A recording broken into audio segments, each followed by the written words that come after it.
Welcome to HomeSite. This is the tutorial for updating profiles. The process of changing the information in your profile, as well as the profile of your accounts, are very similar. To change your own profile, simply click on the gear at the bottom left corner of the web portal.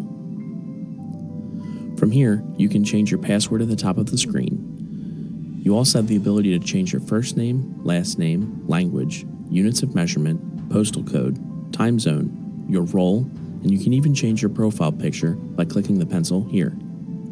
When you're done with all these changes, click Update down at the bottom. To change the profile of one of your accounts, navigate to the account you would like to modify and click the gear just below their name at the top. From here, the profile can be modified in almost the same way as your personal profile. The only field you cannot change is email, which is tied to the smart camera.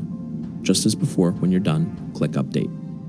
This was the tutorial for updating profiles. Thank you.